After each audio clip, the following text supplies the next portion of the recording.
ሰላም ጤና ይስጥልን የተወደዳችሁ የጋሞ ቴሌቪዥን ተመልካቾች የሳቱን ዜና 42 ይዤ ቀርቤያለሁ።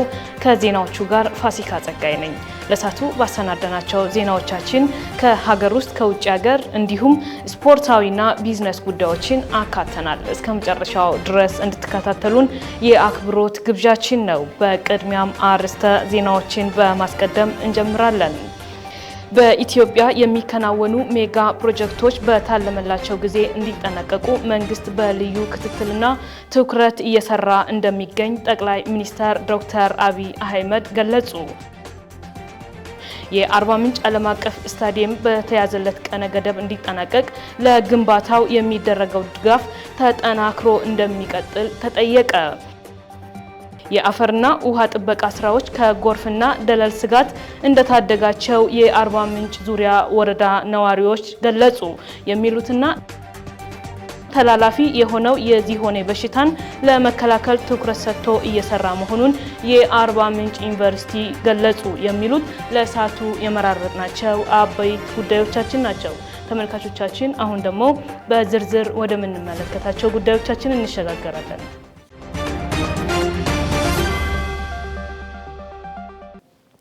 በኢትዮጵያ የሚከናወኑ ሜጋ ፕሮጀክቶች በታለመላቸው ጊዜ እንዲጠናቀቁ መንግስት በልዩ ክትትልና ትኩረት እየሰራ እንደሚገኝ ጠቅላይ ሚኒስትር ዶክተር አብይ አህመድ ገለጹ። ስድስተኛው የህዝብ ተወካዮች ምክር ቤት 5ኛ ዓመት የስራ ዘመን 2ኛ መደበኛ ስብሰባ ተካሂዷል። በዚህ ጉዳይ ላይ ባልደረባችን ይመኙሻል ዮሴፍ ተጨማሪ አላት። ጠቅላይ ሚኒስትሩ ከምክር ቤት አባላት የግንባታ ሂደት ላይ ያሉና መሰረት የተቀመጠላቸው ሜጋ ፕሮጀክቶችን በተመለከተ የተነሳላቸው ጥያቄ በሰጡት ማብራሪያ የሀገርን ኢኮኖሚ ወደ ተሻለ ደረጃ የሚያሸጋግሩ ፕሮጀክቶች እውን ሆነዋል ብለዋል። በሀገራዊ ሪፎርሙ ማዕድንን አሟጦ መጠቀም የሚያስችል አሰራር መተግበሩንም አንስተዋል። ጋዝ፣ ነዳጅና ሌሎችም ማዕድናትን ወደ ጥቅም የሚቀይሩ ሜጋ ፕሮጀክቶች መጀመራቸውንም ተናግረዋል። የአፈር ማዳበሪያ በሀገር ውስጥ ማምረት መጠቀም የሚያስችል ግዙፍ ፋብሪካ ወደ ግንባታ መገባቱንም ገልጸውታል። ይህም የኢትዮጵያ አርሶ አደሮችን የብዙ ዘመናት ችግር የሚፈታ ነው ብለዋል።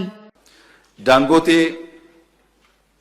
ከኢትዮጵያ መንግስት ጋር ከኢአይኤች ጋር የሚያለማው የማዳበሪያ ፋብሪካ 30 ሚሊዮን ኩንታል ዩሪያ የሚያመርት ነው።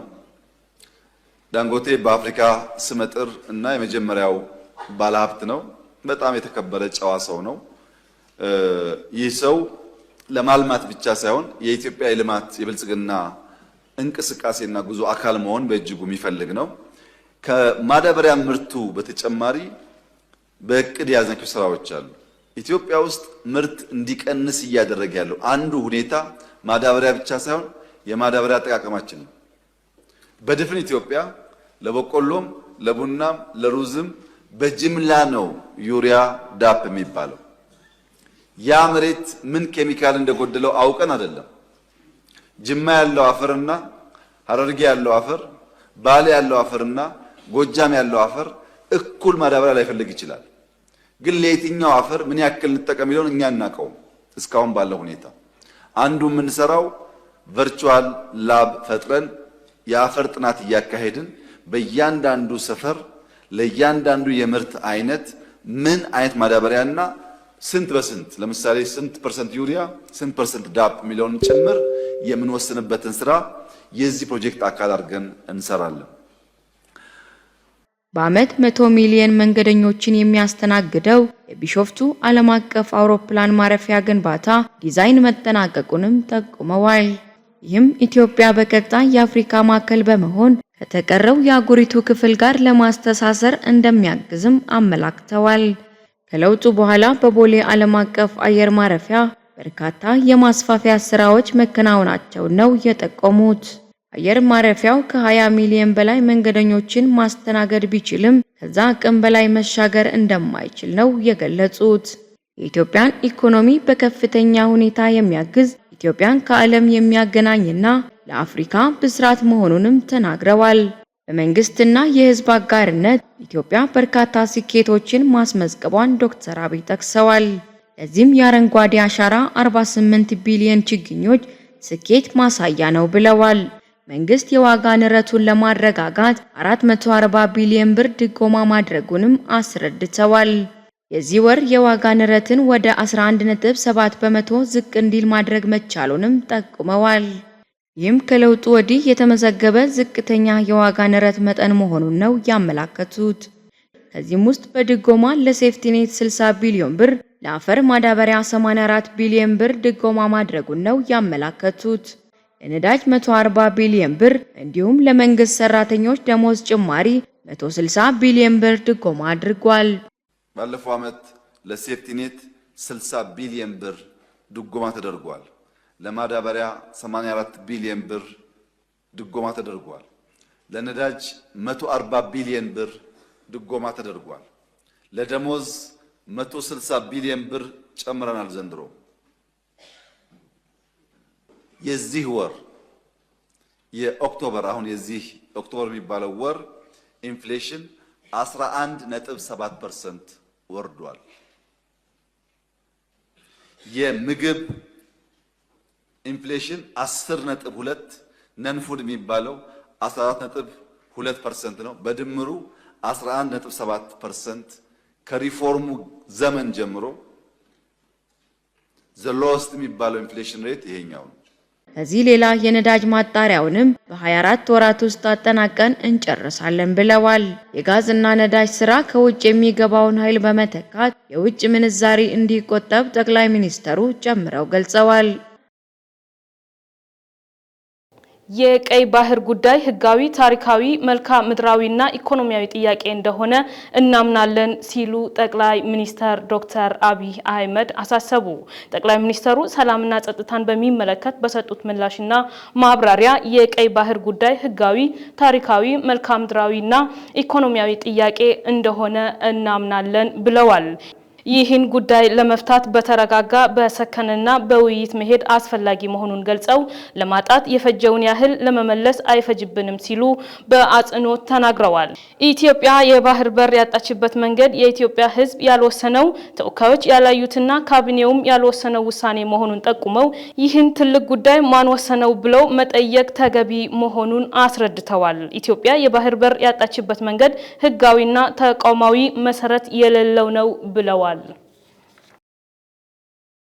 ጠቅላይ ሚኒስትር ዶክተር አብይ አህመድ መንግስት ሰባተኛውን ሀገራዊ ምርጫ ለማከናወን በቂ አቅምና ዝግጅት አድርጓል ሲል ገለጹ።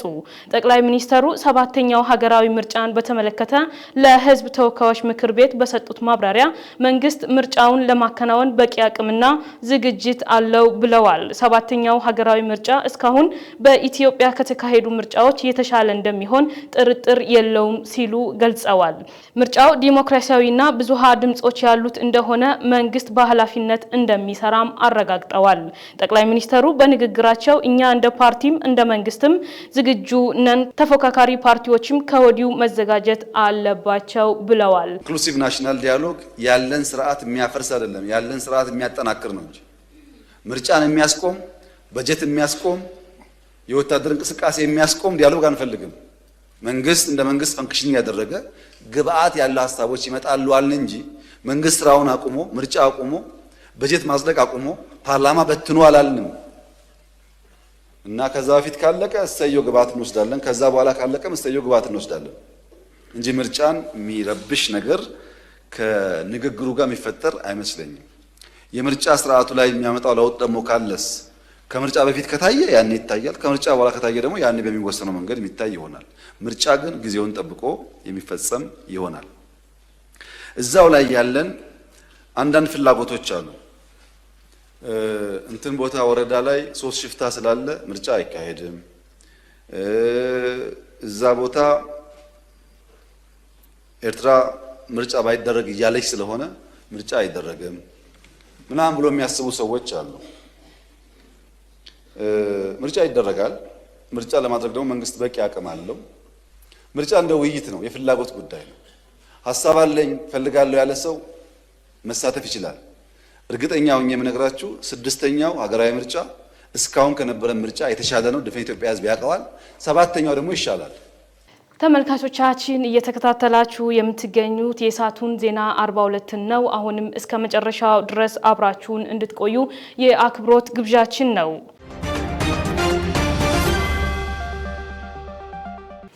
የአርባ ምንጭ ዓለም አቀፍ ስታዲየም በተያዘለት ቀነ ገደብ እንዲጠናቀቅ ድጋፉ ተጠናክሮ መቀጠል እንደሚገባው የአርባ ምንጭ ከተማ አስተዳደር ከንቲባ ዶክተር መስፍን መንዛ ገለጹ። ገቢው ለስታዲየሙ ግንባታ የሚውል የቶምቦላ ሎተሪ ትኬት ማስጀመሪያ መርሃ ግብር ተካሂዷል። ተጨማሪ ዝርዝር አለን። ዮሐንስ ባይሳ እንደሚከተለው ያቀርበዋል። ለአርባ ምንጭ ዓለም አቀፍ ስታዲየም ግንባታ ገቢ ማሰባሰብ የተዘጋጀ የቶምቦላ ሎተሪ ይፋ ተደርጓል። በመርሃ ግብሩ መልእክት ያስተላለፉት የአርባ ምንጭ ከተማ አስተዳደር ከንቲባ ዶክተር መስፍን መንዛ የአርባ ምንጭ ዓለም አቀፍ ስታዲየም ግንባታ ፋይዳ በዞኑ የሚወሰን ሳይሆን ሀገራዊ በመሆኑም ግንባታውን በተያዘለት ቀነ ገደብ ለማጠናቀቅ ሁሉም ርብርብን ይጠይቃል ብለዋል። የ8 ቢሊዮን ብር ፕሮጀክት የሆነው ስታዲየሙም የፊፋና የካፍ ስታንዳርድን ባሟላ ሁኔታ በአሁኑ ሰዓት በከፍተኛ ፍጥነት እየተገነባ ይገኛል። እስካሁን እየተደረገ ያለው ተሳትፎ አበረታች መሆኑን የሚገልጹት ዶክተር መስፍን መንዛ በእስካሁኑ የገቢ አሰባሰብ ከ1.4 ቢሊዮን ብር በላይ ቃል ተገብቶ 948 ሚሊዮን ብር ወደ ቋት ገቢ መደረጉን ተናግረዋል። ግንባታውን በበላይነት የሚመራው የቻይናው 4C ስራውን ቀን ሌሊት እየሰራ በመሆኑ የገቢ አሰባሰቡም በዚያው ልክ ፈጣን መሆን እንዳለበት አሳስበዋል። የ1000 የህዝባችን ፕሮጀክት የሆነው ታላቁ ፕሮጀክታችን የዲዛይንና የደረጃ ለውጥ አድርጎ የካፍ እና የፊፋ ስታንዳርድ በማሟላት የ8 ቢሊዮን ፕሮጀክት ሆኖ ይህን አብስረን በጋራ እየሰራን እየተጋን እስካሁኑ ድረስ ደርሰናል። የግንባታ ስራው መስክ ለማየት እንደሚቻለው እጅግ በጣም በፈጠነ ሁኔታ እየሄደ ይገኛል። እንግዲህ ይህንን ግንባታ በደንብ ፍጥነት በመጨመር በታለመለት ጊዜ ለማጠናቀቅ ደግሞ የገቢ አሰባሰብ ስርዓታችን ማዘመን እና ማሳደግ ይጠበቅብናል። እንግዲህ በዚህ ፕሮጀክት አሻራው ያላሳረፈ ኢትዮጵያ የለም። አሁን የጋሞ ሕዝብ ፕሮጀክት መሆኑ ቀርቶ የኢትዮጵያውያን ፕሮጀክት ሆኗል።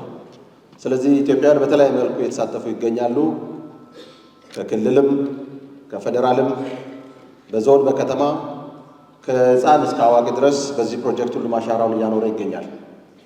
የዛሬው መርሃ ግብር እንግዲህ ከዚህ ቀደም ቅድም ፕሮግራመሩ እንደገለጸው 6111 የቴሌ ብር፣ አሁን ደግሞ ቴሌቶን ወይም ሎተሪውን፣ ቀጣይ ደግሞ በአዲስ አበባ የሚካሄድ አገር አቀፍ የሆነ የቴሌቶን ፕሮግራም ይኖረናል።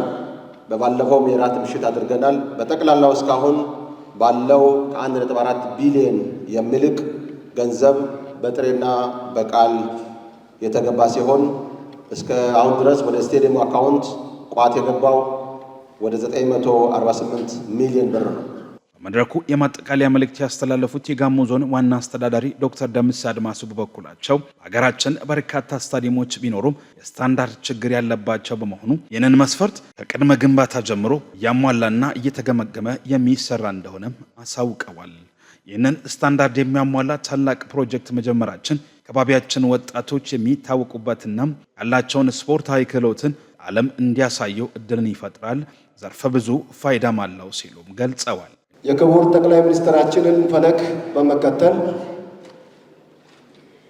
በትልቅ አስበን በትልቅ እንድንጀምር የዚህ ታላቅ ፕሮጀክት ባለራዕይና አስጀማሪ የሆኑ የክልላችን ርዕሰ መስተዳድር ክቡር አቶ ጥላሁን ከበደ በዚህ አጋጣሚ ምስጋና ብናቀርብላቸው የተሻለ ይሆናል።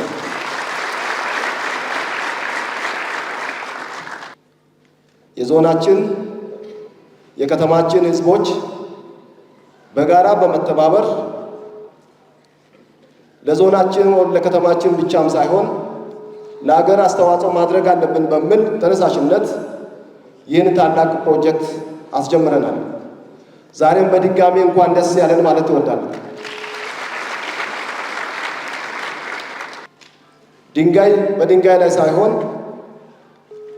ዓለምን፣ አፍሪካን፣ ሌሎች ተሰጥቷቸው እድል የሚያገኝበት የአካባቢያችን ወጣቶች የተሰጣቸውን ተሰጥኦ ለዓለም የሚያሳዩበት እድል የሚፈጥር ነው። ግንባታው ከተጀመረ 1 ዓመት ያስቆጠረ ሲሆን ጠንካራ የገቢ ማሰባሰቢያ መድረኮችን በማዘጋጀትና አዲስ የገቢ አማራጮችን በማከል ሲሰራ መቆየቱን አስታውሰው የቶምቦላ ሎተሪን በዛሬው ዕለትም ይፋ ማድረጋቸውን ተናግረዋል። እንደጀመርነው እንጨርሰዋለን ያሉት ዶክተር ደምስ አድማሱም ዛሬ ከተዋወቀው ቶምቦላ ሎተሪ የሽያጭ ጣቢያዎች በተጨማሪም ሌሎችም የሽያጭ ጣቢያዎች በፍጥነት ይፋ እንደሚደረጉ አክለዋል። በመጨረሻም ይህ ስታዲየም አገራችን የ29 አፍሪካ ዋንጫ እንድታዘጋጅ እውቅናን ካገኘች ስታዲየማችን ጨዋታ ከሚደረግባቸው ሜዳዎች አንዱ እንዲሆን ሁላችንም ብርቱ ትጋት ይጠይቃል ብለዋል። ስታዲየማችን የሚጠይቀው የገንዘብ መጠን ከፍ ያለ እንደመሆኑ መጠን የገቢ አማራጮችን ቀይሰን ተጨማሪ ሀብት የምናሰባስብበት ስልት ቀይሰን ከተቀየሱት ስልቶች መካከል አንደኛው የቶምቦላ ሎተሪ ሽያጭ ማከናወን ነው። ስለዚህ በዚህ በቶምቦላ ሎተሪ በመግዛት ውስጥ ስንሳተፍ ከራሳችንም አልፈን ይሄ ፕሮጀክት እውን እንዲሆን አሻራ የምናኖርበት ነው። ስለዚህ ህዝባችን ደግሞ በይችላል መንፈስ የተነሳ እንደመሆኑ መጠን ይሄን ስታዲየም ተገንብቶ በ2029 ያለውን የአፍሪካ ዋንጫ ማስተናገድ እስከሚችልበት ድረስ ሁላችንም ከመግዛት ወንድሞቻችን፣ ጎረቤቶቻችንን፣ ተቋሞችን በማስተዋወቅ በማበረታታት ለሎተሪ ሽያጭ የተቀመጠው ጊዜ ገደብ ሳይጠናቀቅ ቀድመን ሽያጩን በማከናወን ገንዘቡን ለታለመው ዓላማ ማዋል እንድንችል የሁላችንን ብርቱ ትጋትን ይጠይቃል። ቶምቦላ ሎተሪ ግዢና ሽያጭ ዙሪያም ማብራሪያና ገለጻ የተሰጠ ሲሆን በልማት ፖሊስ ጣቢያ፣ ሲቄላ ድሮ ገበያ፣ ጋሞ አደባባይ፣ አዲሱ ገበያ በ8 የስርጭት ጣቢያዎች ሽያጩ ይካሄዳል። ለቶምቦላ ሎተሪ አሸናፊ አንደኛ ዕጣ 350 ካሬ የቤት መስሪያ ቦታ በአርባ ምንጭ ከተማ፣ ሁለተኛ ዕጣ ባለ 3 እግር የኤሌክትሪክ ተሽከርካሪ፣ ሶስተኛ ዕጣ ባለ 2 እግር የኤሌክትሪክ ተሽከርካሪ እንዲሁም አራተኛ ዕጣ ዱባይ ደርሶ መልስ ሙሉ ወጪ የሚሸፍን መሆኑ ተመላክቷል። በመድረኩም የጋሞ ዞን ዋና አስተዳዳሪ ዶክተር ደምስ አድማሱ፣ የአርባ ምንጭ ከተማ አስተዳደር ከንቲባ ዶክተር መስፍን መንዛም እንዲሁም ሌሎችም የመንግስት የስራ ኃላፊዎች፣ የስታዲየም ግንባታ አስተባባሪዎች እናም ጥሪ የተደረገላቸው እንግዶች ተገኝተዋል።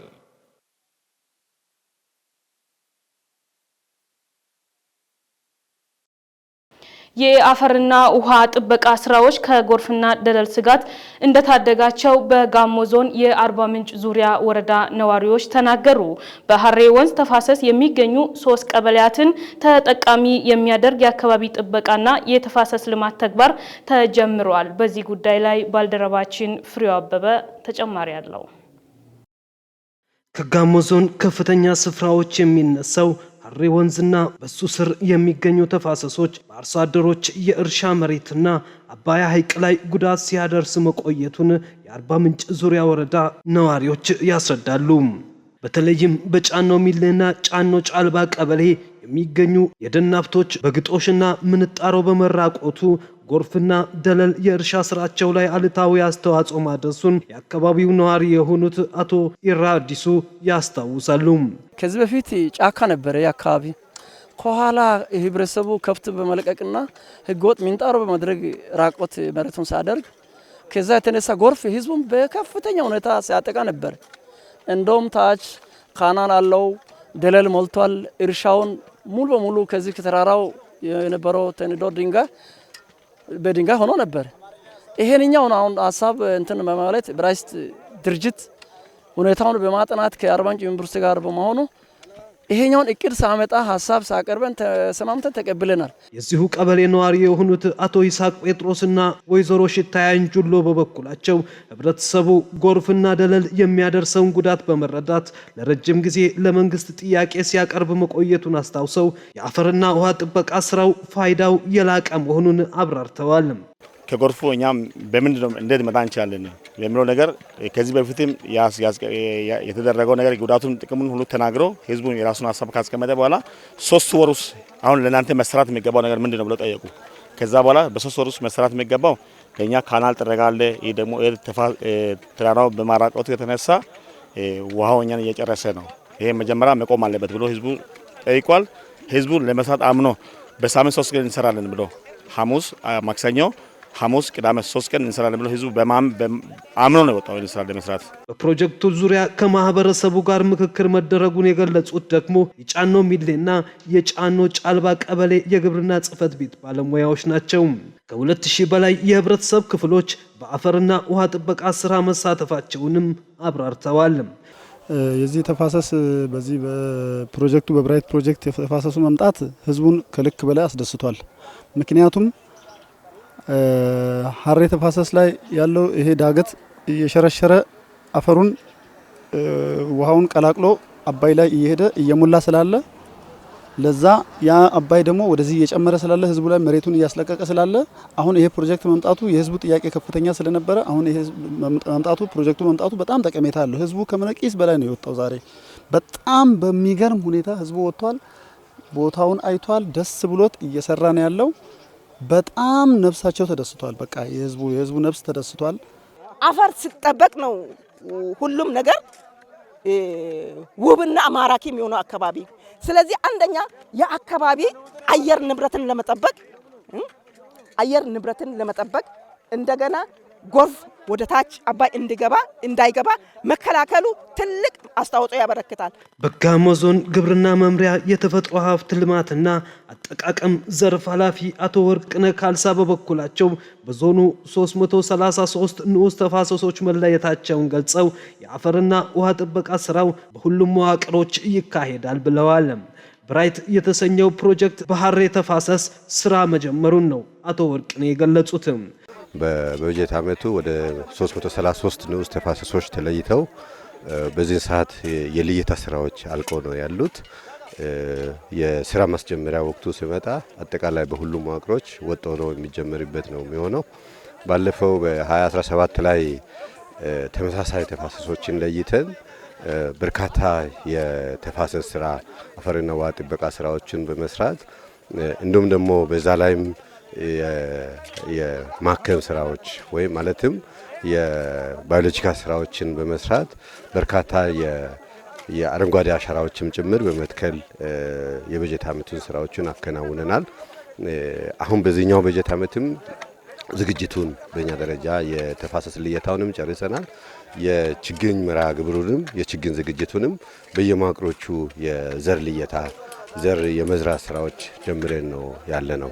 በውሃና ማዕድን ሚኒስቴር ስር የሚተዳደረው ብራይት ፕሮጀክት በኢትዮጵያ ከሚሰራባቸው 5 ታላላቅ ተፋሰሶች ሀሬ ንዑስ ተፋሰስ አንዱ መሆኑን በውሃና መሬት ሀብት ማዕከል የመሬትና የስርዓተ ምህዳር አገልግሎት ፕሮግራም ዳይሬክተር ዶክተር ይልቃል አንተነህ ይገልጻሉ።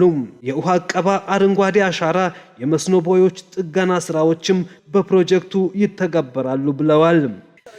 እንግዲህ ዛሬ እዚህ በስምጥ ሸለቆ ሐይቆች የሀሬ ተፋሰስ ላይ የተመረጠው ቦታ ላይ የምንሰራው ትልቁ ስራ ይሄ አንዱ ኮምፖነንት ነው፣ የሪስቶሬሽን ስራ ነው። ምክንያቱም ውሃን ያለ ሪስቶሬሽን ልናስበው አንችልም እና ውሃን ስናስብ ጉዳቱም ጥቅሙም የውሃ ከሪስቶሬሽን ይነሳል። በአግባቡ ከጠበቅነው የተፈጥሮ ሀብቱን ውሃው ወደ ታችኛው ተፋሰስ ሂዶ ለጥቅም ይውላል። ተፈጥሮውን እዚህ ከፍታማ የሆኑ ቦታዎች ላይ በአግባቡ ካልጠበቅነው ደግሞ ውሃው ጎጂ ይሆናል፣ ጎርፍ ይሆናል፣ ደለል ይዞ ይሄዳል፣ እርሻዎችን እና ነዋሪውን ያፈናቅላል፣ ጉዳት ያደርሳል። እዚህ እየሰራን ያለነው ስራ የተፈጥሮ ሀብቱን የመጠበቅ ነው፣ የመመለስ ነው። የአባያ ሐይቅ ብዝሃ ሕይወትና ስነ ምህዳር ጥበቃ የፕሮጀክቱ አካል መሆናቸውንም ዶክተር ይልቃል አብራርተዋል።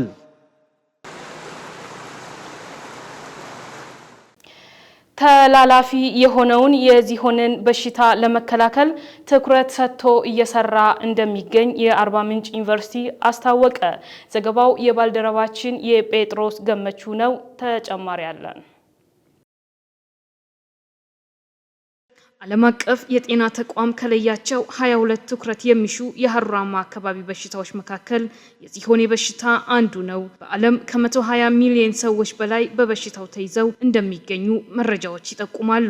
በብዛት ተሰራጭቶ ከሚገኝባቸው አህጉራት ደግሞ አፍሪካና እስያ ናቸው። ኢትዮጵያ በቆላማ አካባቢ በሽታዎች በከፍተኛ ደረጃ ተጠቂ ከሆኑ ሀገራት መካከል አንዷ ስለመሆኗ ይገለጻል። የዚሆኔ በሽታን ለመከላከል በሚደረገው ጥረት የድርሻቸውን እያበረከቱ ከሚገኙ ተቋማት መካከል አርባ ምንጭ ዩኒቨርሲቲ አንዱ ነው። በዩኒቨርሲቲው ትኩረት የሚሹ ሀሩራማ በሽታዎች ምርመራና ስልጠና ማዕከል ሕክምና እየሰጠ ከሚገኝባቸው አካባቢዎች በጋሞ ዞን ቦረዳ ወረዳና ዘፍኔ ከተማ አስተዳደር ተጠቃሽ ናቸው። በዘፍኔ ከተማ አስተዳደር ጤና አጠባበቅ ጣቢያ የሕክምና አገልግሎቱን ያገኙ ነዋሪዎች ለረጅም ዓመታት በበሽታው ሲሰቃዩ እንደነበር ያስታውሳሉ። መንግስት በአመቻቸው ሕክምና ጤንነታቸው መመለሱን ከተገልጋዮች መካከል አቶ ዳርዛ ዳሌና እምሩ ጨንቼ ይገልጻሉ። በበሽታው የተነሳ ማህበራዊ መገለል ደርሶብኝ ነበር። ሕክምና ካገኘው በኋላ ደህና ሆኛለሁ። ሹክዲ ጦሳ ፈጋርሳራ ሀገቲ አክሜት ታው ሹክዲ ከስታዩ ታመነቻው ላይ ታውቂዲ ሳክስ ኮይሮ ቃችስ ጋልአምሻ መተተቃችስ ለ15 ዓመታት በበሽታው ሲሰቃይ ነበር። አሁን ባገኘው ሕክምና ጤናዬ ተመልሷል። ስራም እየሰራሁ ነው። ሕክምናም እየተከታተልኩ ነው። እግዚአብሔር ይመስገን ደህና ነኝ። ሀይ ሕክምና ከጦሳ ወልቃ ኢሜስ ጦሳ ወልቃ ኢሎኦታሲ አርባ ምንጭ ዩኒቨርሲቲ በሚሰጠው ስልጠና በመታገዝ የበሽታውን ስርጭት ለመከላከል እየተሰራ መሆኑን በጤና ጣቢያው የዘርፍ አስተባባሪ አቶ አብርሃም ጋሳላ ገልጸዋል።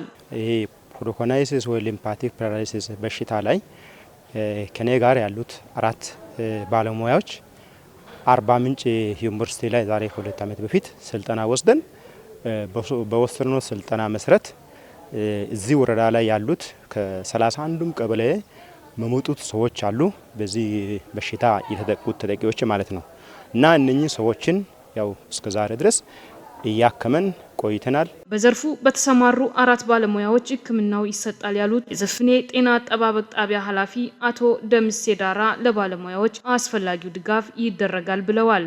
እነዚህ ሰዎችን ለመርዳት እንደ ጤና ጣቢያችን 4 የሰለጠኑ ባለሙያዎች አሉ። በዚህ ዘርፍ የሚሰሩ በሌላውም እየሰሩ ይህን ዘርፍ ላይ ትኩረት ሰጥቶ የሚሰሩ ወረዳ ውስጥ ተንቀሳቅሶ እንዲሰሩ ትራንስፖርቴሽን አክሰስ ይመቻቻል። እዛ ሄዶ ልየታ ስራ ይሰራል። ልየታ ተሰርቶ ቤት ሕክምና ወይም ሆም ማኔጅመንት ደረጃ ላይ መታከም ያለበትን በዛ እንዲያክሙና በጤና ጣቢያ ላይ ደግሞ በሰርጀሪ የሚሰሩትን ለይቶ በጤና ጣቢያ ደረጃ ላይ በሰርጀሪ ሰርቶ ሰዎችን ከዚህ ስቃይ ለማሳረፍ እንዲሰሩ ድጋፍ እናደርጋቸዋለን። ሕክምናው እየተሰጠ የሚገኘው ከአርባ ምንጭ ዩኒቨርሲቲና ናፓ ከተሰኘ መንግስታዊ ያልሆነ ተቋም በመተባበር መሆኑን የገለጹት በጋሞ ዞን ጤና መምሪያ የወባና ትኩረት የሚሹ አህሩራማ በሽታዎች ፕሮግራም አስተባባሪ አቶ ባፋና ባንጃ ናቸው። ይሄ ሕክምና በተለይ አርባ ምንጭ ዩኒቨርሲቲም ከዛ ናፓ የሚባል ድርጅት አለ፣ አርባ ምንጭ ዩኒቨርሲቲም አለ። ተባብረው በዞናችን በተለይ በተለያዩ ወረዳዎች ይሄ አሁን አንዱ ትልቅ ስራ የሚሰራው በወረዳ ወረዳዎች ባሉ 4 ጤና ጣቢያዎች ባለሙያዎች ቀለል ያለ ስልጠና ወስዶ ኑዶሎክቶሚ ሳርጀሪ የሚባል ይሄ ቁስሉ በጣም ይብጠቱ ከበዛ እሱን ቆርጦ የማንሳት የማከም ስራ ይሰራል። ከዛ በመቀጠል ደግሞ አሁንም እነዚህ ህመምተኞች ወይም ታማሚዎች ራሳቸውን ቁስል ራሳቸው እንዲያጠቡ ቢያንስ በቀን 1 ጊዜ ማስተማር ስራ ይሰራል። አርባ ምንጭ እዚህ ቦረዳ ላይ አለ፣ ቆጎታ ወረዳም አለ፣ ሌሎች ወረዳዎች ላይም ያው መስፋት ስራ እየተሰራ ይገኛል። አርባ ምንጭ ዩኒቨርሲቲ በሽታው የሚገኝባቸውን አካባቢዎች በመለየት የሕክምና አገልግሎት እየሰጠ መሆኑን የተናገሩት በዩኒቨርሲቲው ትኩረት የሚሹ አህሩራማ በሽታዎች ምርምርና ስልጠና ማዕከል ተባባሪ ተመራማሪ አለማየሁ በቀለ ናቸው። የአርባ ምንጭ ዩኒቨርሲቲ ትኩረት የሚሹ የአህሩራማ በሽታዎች የምርምርና ስልጠና ማዕከል በሀገር ደረጃ በርካታ ስራዎችን እየሰራ ይገኛል። በዚህ በዚሆኔ በሽታን አስመልክቶ በሚሰሩ ስራዎች ላይ አልፎ አልፎ በተለይ ተላላፊ የሆነው ዚሆኔ በሚኖርባቸው አካባቢዎች በሽታውን ለመቆጣጠር፣ ለመከላከል፣ ለማከም የሚከድበት ስራና ተላላፊ ያልሆነ ዚሆኔ ላይ የሚሰሩ ስራዎች የተለያዩ ናቸው። ተላላፊ ያልሆነው ላይ የሚሰጠው አንዱ ያው በተዋሃስ ስለሆነ ያ ተዋሃስ ገብቶ በሰው የሰውነት ፍሳሽ የሚዘዋወርባቸውን ቱቦዎችን ዘግቶ እብጠት እንዲከሰት ስለሚያደርግ ያንን ተዋሃስ ለመግደል ለማከም ብለን የምንሰጠው መድኃኒቶች አሉ። ይሄ ያው በዘመቻ መልክ የሚሰጠው ነው። ጋሞና ጎፋ አካባቢ ከ80 በላይ ሰዎች የዚሆኔ በሽታ ቀዶ ጥገና ሕክምና እንዳገኙም ተመላክቷል። ይሄንን ለመከላከል እብጠቱን ለማከም በምንሄድበት ሂደት ይሄ ቁርጭፍት መወገድ አለበት። እስቲ ይሄንን ቁርጭፍት መወገድን ወደ ጤና ጣቢያ ብናወርድ ምን ይመስላል ብለን በጀመርነው ስራ እስከ ዛሬ ድረስ ባለው ወደ 84 የሚያክሉ ህሙማኑን ቀዶ ጥገና ልንሰራ ሞክረናል። ለዘመናት አንዳንዱ በቁርጭፍቱ እስከ 20 ዓመት ይቆያል፣ እስከ 15 ዓመት ይቆያል። ትንሹ 6 ነው። አማካዩን ስናይ ወደ 6.5 ኦር ኦልሞስት ወደ 7 ዓመት አካባቢ ቁርጭፍት ኖሮበት እግሩን ጫማውን ሳይከት የቆየ ሰው ነው። ያንን እንግዲህ ጤና ጣቢያ ደረጃ ላይ ህክምናውን አውርደን በአማካይ ያው እነዚህ ሼቪንግ ነው የምንለው እዛው ጤና ጣቢያ ላይ ፋቅ አድርገዋት ያነሷታል። ከተፋቀ ኋላ የሚፈጠረው ትልቅ ቁስል ነው። ትልቅ ቁስል ደግሞ ቢድን ተብሎ የሚታሰብበት ጊዜያቶች አሉ። አንዳንዴ እስከ 3 ወርም እስከ 4 ወርም ሊቆይ ይችላል። አሁን በሰራነው ግን ያየነው ውጤት ያሳየን በ21 ቀን ውስጥ በአማካይ ሰዎቹ ከዛ ቁስል ድነው ጫማ አድርገው ወደ ማህበረሰብ ውስጥ ሊቀላቀሉ እንደሚችሉ አይተናል።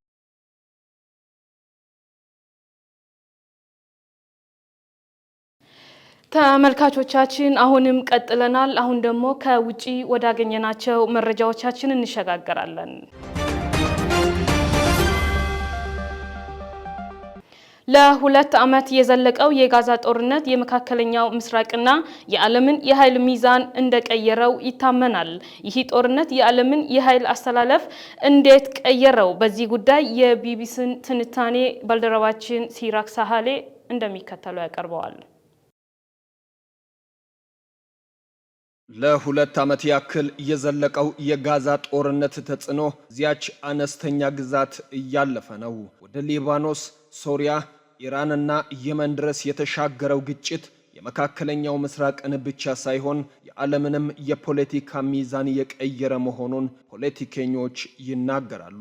ሐማስ መስከረም 26 2016 ዓ.ም በደቡባዊ እስራኤል ጥቃት ፈጽሞ 1200 ሰዎችን ከገደለና 251 አግቶ ከወሰደ በኋላ በመካከለኛው ምስራቅ በሺዎች የሚቆጠሩ ፍልስጤማውያን ላይ ሞት ያስከተለ ጦርነት ተካሂዷል። የጋዛን የአየር ክልል የባህር ዳርቻዎችና ድንበሮች የምትቆጣጠረው እስራኤል በ2 ዓመት ውስጥ ባካሄደችው መጠነ ሰፊ ወታደራዊ ዘመቻ የተነሳ ከ68,000 በላይ ፍልስጤማውያን ተገድለዋል። እስራኤል በጋዛ ላይ የአየር ድብደባ ስትፈጽም ከሐማስ ጋር ያበሩ የታጠቁ ኃይሎች በእስራኤል ላይ የራሳቸውን ጥቃት ፈጽመዋል። ከነዚህ መካከል የሊባኖሱ ሄዝቦላህና የየመኑ ሁቲ ይጠቀሳሉ። እነዚህ ቡድኖች ከሶሪያና ከሐማስ ጋር በመሆን ኢራን በጦር መሳሪያና በገንዘብ የምትደግፋቸው የተቃውሞ ማዕከል ተብሎ የሚጠራው ጥምረት አካል ሆነው ቆይተዋል። በ3 የሪፐብሊካን ፕሬዝዳንቶች ስር በውጪ ፖሊሲዎች ላይ ያገለገሉት አሜሪካዊው ፖለቲከኛ ኤሊዮት አብራምስ እስራኤል በዚህ የእሳት ቀለበት ተከባ ትኖር ነበር፣ እናም እነዚህን ቡድኖች ለመከላከል ስትሞክር ቆይታለች ይላሉ። ከመስከረም 26 በኋላ ግን እስራኤል መከላከል አይሰራም ስትል ወሰነች ብለዋል። እናም መጀመሪያ ላይ ሐማስ ላይ ጥቃት ከፈተች፣ ከዚያ ሄዝቦላህ፣ ከዚያ ኢራን እያለች ቀጠለች። ይህ በጸጥታ ሁኔታ ላይ በራሳቸው ትንተና ላይ የተደረገ እውነተኛ ለውጥ ነው ሲሉም አክለዋል። እንደ አውሮፓውያኑ መስከረም 2024 እስራኤል በሊባኖስ በድብቅ በጠለፈቻቸው በሺዎች በሚቆጠሩ የመልእክት ማስተላለፊያ መሳሪያዎች ውስጥ ያጠመደቻቸውን ፈንጂዎች አፈነዳች። በዚህም አብዛኛዎቹ የሄዝቦላህ አባላት ጉዳት ደርሶባቸዋል። በማስከተልም በሊባኖስ ላይ ከባድ የቦምብ ጥቃት መፈጸም የጀመረች ሲሆን የእግረኛ ጦሯንም ወደ ደቡባዊ የአገሪቱ ክፍል አሰማርታለች። የእስራኤል የአየር ድብደባ የሄዝቦላህ መሪ ሐሰን ናስራላህን ጨምሮ በርካታ የቡድኑ ከፍተኛ ባለስልጣናትን ገድሏል። እንዲሁም ብዙ መሰረተ ልማቶችን አውድሞ የጦር መሳሪያ ክምችቱ እንዲሟጠጥ አድርጓል። ከ2 ወራት በኋላ በጎረቤት ሶሪያ የሄዝቦላህና የኢራን አጋር በሆነው የአገሪቱ ፕሬዝዳንት ባሻር አልአሳድ ላይ ጥቃት ፈጸመች። ያንንም ተከትሎ የበሽር አልአሳድ የ24 ዓመታት ስልጣን በ2 ሳምንታት ውስጥ እንዲያበቃ ማድረግ ችላለች። ዶክተር ኖርማን በአካባቢው የታዩ ለውጦች እንዲሁም በአገሪቱ ውስጥ ከሚንቀሳቀሱ አማጽያን እየደረሰባቸው ጫና ለአገዛዙ ውድቀት ከፍተኛ ሚና ተጫውተዋል ይላል። ሄዝቦላህ እንዲሁም ኢራን በመዳከማቸው የበሽር አልአሳድ መንግስት ከእንግዲህ ወዲህ እሱን ለመደገፍ በዙሪያው ያሉ አጋሮች አልነበሩትም ሲሉ ያብራራሉ። እስራኤል እድሉን ተጠቅማ ከሶሪያ ግዛት ወደፊት የሚደርስ ጥቃትን ለማስወገድ የአገሪቱን የአየር ኃይልና ሌሎች ወታደራዊ ማዘዣዎችን በቦምብ ደብድባለች። በመካከለኛው ምስራቅ በእስራኤልና በኢራን መካከል የለየለት ጦርነት ይቀሰቀሳል የሚለው ስጋት ለብዙ አስርት ዓመታት የነበረ ነው።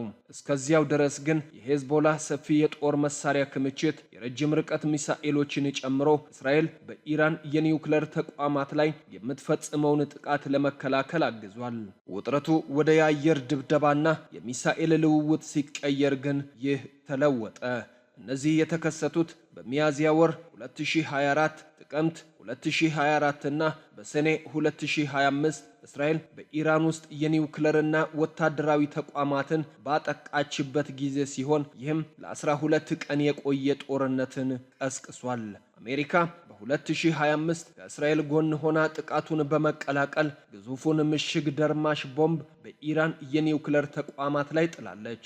ቱርክ ከግብፅና ከኳታር ጎን በመሆን በጋዛ የተኩስ አቁም እንዲደረስ ትልቅ ሚና ተጫውታለች። በመስከረም ወር 2025 እስራኤል በኳታር ዋና ከተማ ዶሃ ውስጥ በሐማስ መሪዎች ላይ የአየር ጥቃት ፈጽማለች። ይህ የእስራኤል እርምጃ ኳታርን ያስቆጣና የጋዛ የተኩስ አቁም ድርድርን ያስተጓጉላል የሚል ስጋት ፈጥሮ ነበር። በተመሳሳይ ጊዜ ዶናልድ ትራምፕ የእስራኤል ጠቅላይ ሚኒስትር ቤንያሚን ኔታንያሁ ጦርነቱን እንዲያቆሙ ግፊት በማድረግ ኳታርን ለጥቃቱ ይቅርታ እንዲጠይቁ አስገድደዋል። ፈረንሳይ፣ ዩናይትድ ኪንግደም፣ ካናዳና አውስትራሊያን ጨምሮ በርካታ ዋና ምዕራባውያን አገራት ለፍልስጤም ግዛት ዕውቅና ለመስጠት ባደረጉት ውሳኔ ይህ ግፊት የበረታ እንደነበረ ያምናሉ። ምንም እንኳን አንዳንድ ታዛቢዎች ይህንን እርምጃ ተምሳሌታዊ ብቻ አድርገው ቢወስዱትም በቀጠናው ያሉ ሌሎች ሀገራት ሐማስ የተኩስ አቁም እንዲያደርግ ቀላል አድርጎታል ብለዋል። በጥቅምት ወር የተደረሰው የተኩስ አቁም ስምምነት የመጣው በብዙ ሀገራት ውስጥ በእስራኤል ወታደራዊ ዘመቻና በጋዛ ስላለው ሰብአዊ ሁኔታ እየጨመረ የመጣውን የህዝብ ቁጣን ተከትሎ ነው። በነሐሴ ወር የተባበሩት መንግስታት ድርጅት የሚደግፈው አካል በጋዛ ከተማና አካባቢው ረሃብ አለ ሲል ደምድሟል። እስራኤል ይህንን ፍጹም ውሸት በማለት አስተባብላለች። በቀጣዩ ወር የተባበሩት መንግስታት ድርጅት አጣሪ ኮሚሽን እስራኤል በጋዛ ፍልስጤማውያን ላይ የዘር ማጥፋት ወንጀል ፈጽማለች ሲል እስራኤል ይህንንም የተዛባና ውሸት በማለት አጣጥላለች። ከአውሮፓውያኑ 1967 ጀምሮ ፍልስጤም ጋዛንና በእስራኤል በወረራ የተያዘው ዌስት ባንክን ጨምሮ በተባበሩት መንግስታት ዕውቅና አግኝታለች። ዘገባው የቢቢሲ ነው።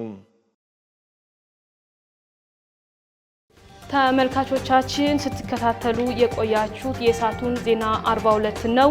ዜናዎቻችንን ከማገባደዳችን አስቀድመን አርዕስተ ዜናዎችን በድጋሚ እናሰማችኋለን። በኢትዮጵያ የሚከናወኑ ሜጋ ፕሮጀክቶች በታለመላቸው ጊዜ እንዲጠናቀቁ መንግስት በልዩ ክትትልና ትኩረት እየሰራ እንደሚገኝ ጠቅላይ ሚኒስትር ዶክተር አብይ አህመድ ገለጹ። የአርባ ምንጭ ዓለም አቀፍ ስታዲየም በተያዘለት ቀነ ገደብ እንዲጠናቀቅ ለግንባታው የሚደረገው ድጋፍ ተጠናክሮ እንዲቀጥል ተጠየቀ። የአፈርና ውሃ ጥበቃ ስራዎች ከጎርፍና ደለል ስጋት እንደታደጋቸው የአርባ ምንጭ ዙሪያ ወረዳ ነዋሪዎች ገለጹ። የሚሉትና ተላላፊ የሆነው የዚሆኔ በሽታን ለመከላከል ትኩረት ሰጥቶ እየሰራ መሆኑን የአርባ ምንጭ ዩኒቨርሲቲ አስታወቀ። የሚሉት ለሳቱ የመራረጥናቸው አቤት ጉዳዮቻችን ነበሩ። ተመልካቾቻችን ለሳቱ ያሰናዳናቸው ዜናዎቻችን እኚህን ይመስሉ ነበር።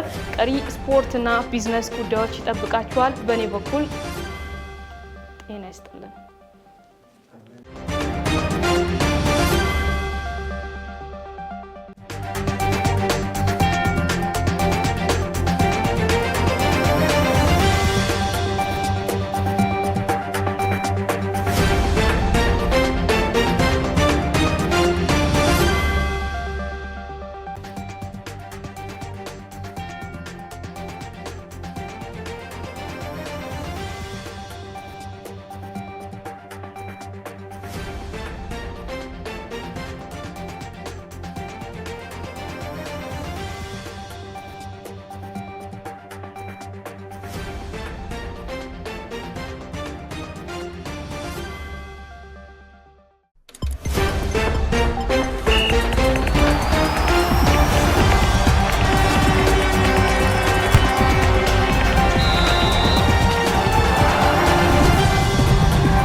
ሰላም ጤና ይስጥልን የተወደዳችሁ ተመልካቾቻችን፣ ከጋሞ ቴሌቪዥን ስፖርታዊ ዜናዎች ነው ተጀምሯል። ከሀገር ውስጥና ከባህር ማዶ የመረጥናቸውን መረጃዎች ወደ እናንተ አደርሳለሁ። ዮሐንስ ባይሳ ነኝ።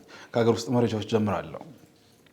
በኢትዮጵያ ዋንጫ የ2018 የውድድር ዘመን የመጀመሪያ ዙር መርሃ ግብር ጋሞ ጨንቻ ቡራዩ ክፍለ ከተማን በማሸነፍ የውድድር ዓመቱን በድል ጀምሯል። በኢትዮጵያ ዋንጫ የ2018 የውድድር ዘመን የመጀመሪያ ዙር መርሃ ግብር ጋሞ ጨንቻ ቡራዩ ከተማን 1-0 አሸንፏል። ጌታውን ገዛኝ በ62ኛው ደቂቃ ባስቆጠራት ብቸኛ ግብም ታግዞ ጋሞ ጨንቻ ወደ ሁለተኛው ዙር ያለፈበትን ውጤት አስመዝግበዋል። የከፍተኛ ሊግ ተሳታፊ የሆነው ጋሞ ጨንቻ በኢትዮጵያ ዋንጫ የ2018 የውድድር ዘመን ሁለተኛ ዙር መርሃ ግብር የኢትዮጵያ እግር ኳስ ፌዴሬሽን በሚያወጣው መርሃ ግብር መሰረት የሚያከናውንም ይሆናል። የፊፋ የ2025 የዓመቱ ምርጥ 11 ተጫዋቾች ይፋ ተደርገዋል። በእነዚህም 26 ተጫዋቾችም ይፋ ሲደረጉም ከሪያል ማድሪድ 5 ተጫዋቾች ተመርጠዋል። ባርሴሎና በአንጻሩ 4 ተጫዋቾችን ማስመረጥም ችሏል። በጋራ 13 የባላንዶር ዋንጫዎችን ያሳኩት ሊዮኔል ሜሲ እና ክርስቲያኖ ሮናልዶ በእጩ ውስጥም ተካተዋል። ክርስቲያኖ ሮናልዶ በ39 እና 40 ዓመቱ በተከታታይ በእጩነት የቀረበም የመጀመሪያው ተጫዋችም ሆኗል። የ38 ዓመቱ አርጀንቲናው ኮከብ ሊዮኔል ሜሲ በእጩነት የቀረበ ብቸኛው አርጀንቲናዊም ሆኗል። ምርጫው የሚካሄደው በተጫዋቾች መሆኑ ተገልጿል። ሴልቲክ ከአሰልጣኝ ብሬንዳን ሮጀርስ ጋር በስምምነት ተለያይቷል። የስኮትላንዱ ክለብ ሴልቲክ ከአሰልጣኝ ብሬንዳን ሮጀርስ ጋር ተለያይቷል። ሰሜን አይርላንዳዊ አሰልጣኝ በክለቡ ደስተኛ ባለመሆኑ ስራውን በገዛ ፈቃዱ እንደለቀቀ ቢቢሲ ስፖርት ዘግቧል። የቀድሞ የሊቨርፑልና የሌስተር ሲቲ አሰልጣኝ ሴልቲክን በሁለት የተለያዩ ጊዜያት የማሰልጠን ዕድል አግኝቶም 11 ዋንጫዎችን ማሸነፍም ችሏል። የዘንድሮ የውድድር ዓመት ደካማ አጀማመሩና ከክለቡ ኃላፊዎች ጋርም አለመስማማቱን ራሱን እንዲያገል እንዳደረገውም ዘገባው አንስቷል። ሴልቲክ በውድድር ዓመቱ 9 የስኮቲሽ ፕሪሚየርሺፕ ጨዋታ አድርጎም ከመሪው ሄርስ በ8 ነጥብ ርቆም ሁለተኛ ደረጃ ላይ ተቀምጧል። ቡድኑ በጊዜያዊነት በማርቲን ኦኔል እንዲመራ ክለቡ ባወጣው መግለጫ አስታውቋል። የ73 ዓመቱ አሰልጣኝ ኦኔል እንደ አውሮፓውያን አቆጣጠር ከ2002 እስከ 2005 ሴልቲክን ማሰልጠንም ችለዋል። የተወደዳችሁ ተመልካቾቻችን ከጋሞ ቴሌቪዥን ለሰዓቱ ወደ እናንተ ሲደርሱ የነበሩ ስፖርታዊ መረጃዎች የተከታተላችሁትን ይመስል ነበር። ከቀሪ የጋሞ ቴሌቪዥን ዝግጅቶች ጋር ጥሩ ጊዜ ተመኘው።